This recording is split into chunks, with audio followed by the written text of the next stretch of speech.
Kecerdasan keuangan dalam waktu 6 menit. Kalau kita mau cerdas secara keuangan, kita harus tahu bahwa ada dua hal yang membuat kita cerdas, yaitu apa? Kita tahu income dan spending, pendapatan dan pengeluaran. Sesederhana itu, yes. Tapi banyak orang tidak sadar ini. Bahwa yang namanya income atau pendapatan ada 3. Banyak orang cuma tahu satu, kerja dapat duit, kerja dapat duit, kerja duit. Padahal enggak, itu satu yang namanya active income. Kerja baru dapat duit.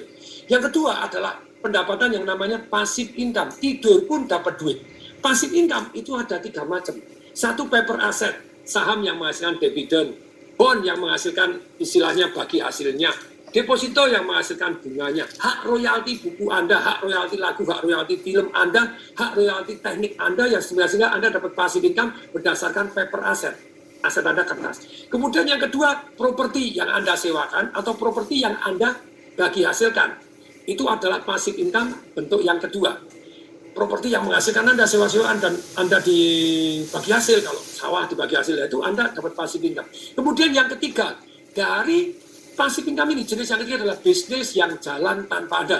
Hari ini saya laundry jadi 126, jadi 120, jadi 3. Saya tidak ngerti, tahu-tahu nambah banyak, duitnya yang nambah banyak. Itu namanya passive income karena ada bisnis yang jalan tanpa kita. Itu income yang kedua, ada 3 macam. Kemudian income yang ketiga, itu adalah satu yang namanya portfolio income. Apa itu portfolio income?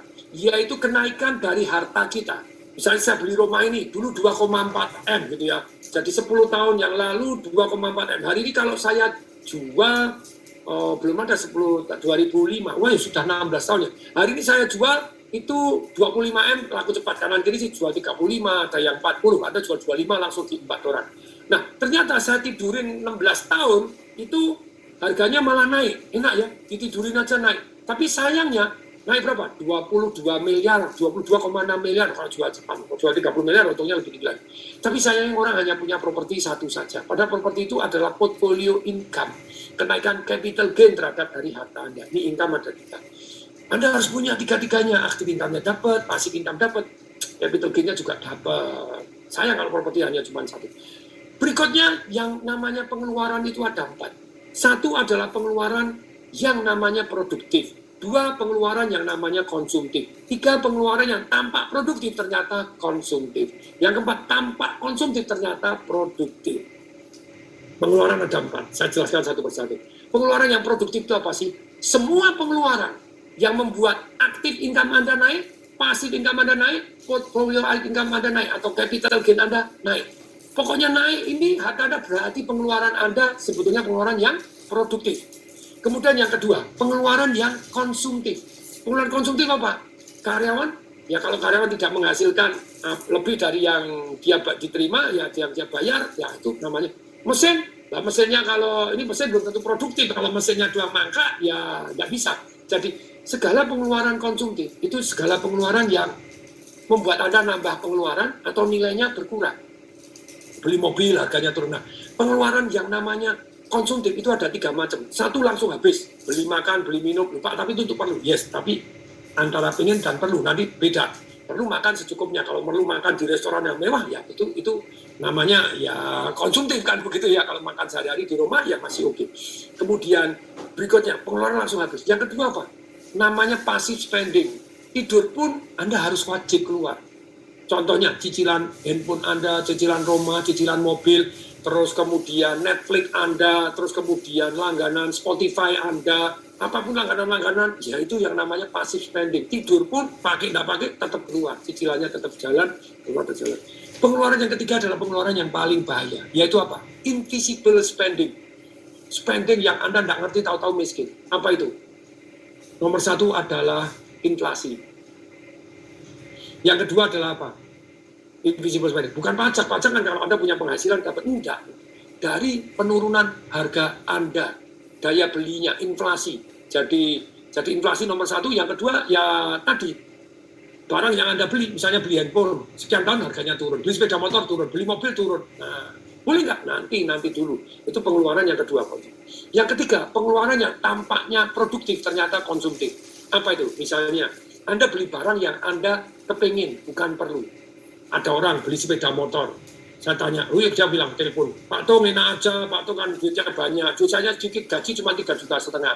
Saya punya cicilan sepeda motor 1,5 juta, Saya hidup 2 juta, anak saya 2, istri saya tidak kerja. Ya tidak cukup, tidak bisa menyisihkan, terima kasih tidak bisa. Saya tanya, Anda nyicil apa 1,5 juta? Honda CBR, Pongedan. DP-nya berapa? 9 juta. Nyicilnya berapa lama? 32 bulan. Saya hitung 60 juta. Total duit 60 juta sekian. Saya tanya, kalau kamu beli CBR bekas, tidak bisa, Pak Tung, bekas tidak bisa. Kalau bekas harganya berapa 3 tahun? 12 juta. Dia rugi 48 juta dalam waktu 3 tahun. Dengan alasan perlu. Padahal tidak. Dia tidak perlu, dia cuma kepingin. Kalau perlu beli aja sepeda motor yang murah-murah. Nah ini, Honda Legend 2 juta. Lalu rusak ya diperbaiki kan enggak. Harus keluar duit banyak. Orang alasan terus. Tampaknya produktif jebol konsumtif. Yang keempat pengeluarannya, tampaknya konsumtif ternyata produktif. Ada 3 macam. Satu, pengeluaran untuk apa? Untuk amal. Kita tidak bisa outgive God. Kita tidak bisa memberikan lebih dari Tuhan yang memberikan kepada kita. Jadi kalau kita napasnya diambil aja, ayo. Ya separuh aja sedikit. Tangan Anda dijual ya tidak mau Anda. Jantung Anda ya tidak mau. Sebenarnya Tuhan memberikan kita hidup sudah triliun-triliunan nilai badan kita. Kita tidak bisa memberikan lebih daripada Tuhan yang berikan pada kita. The more we give, the more we get. Yang kedua, bergaulah dengan orang. Jadi untuk bergaul. Jadi ternyata kita kelihatannya spending, bergaul dengan orang-orang yang sukses kaya raya. Kayak saya ikut Rolls Royce Club, ikut begini, ikut apa. Satu proyek bersama aja sudah hasilnya luar biasa. Yang ketiga, ini harus saya selesaikan dalam waktu 6 menit, jadi minumnya nanti dulu gitu ya, lagi kesel-kesel. Yang ketiga adalah pengeluaran untuk belajar. Anda leher ke atas, $1 masuk sini, kembali jutaan kali ke kantong Anda. Jadi ilmu ini sangat penting, ilmu yang dipraktekkan tentu saja. Tapi jarang sekali orang mau investasi leher ke atas. Kalau Anda tahu, beda sekali bumi dan langit. Hasilnya beda bumi dan langit. Nah, kelemahannya orang, menurut hukum fisika, gaya itu sebanding lurus dengan tekanan. Kalau hidup Anda banyak tekanan, berarti Anda kebanyakan gaya. Bagaimana gaya tanpa tekanan? Anda punya passive income segede gajah, baru Anda gaya segede kerbau. Itu nama passive income Anda sudah membiayai gaya hidup Anda. Anda hidupnya tekanannya sedikit atau tanpa tekanan. Saya tidak akan pernah beli Rolls Royce, saya tidak akan pernah beli bangun rumah mahal, tidak pernah keliling dunia. Kalau belum passive income saya cukup untuk membayar. Selesai. Jadi itu gaya tanpa tekanan. Semoga bermanfaat. Saya Tung Desem Waringin mengucapkan salam dahsyat.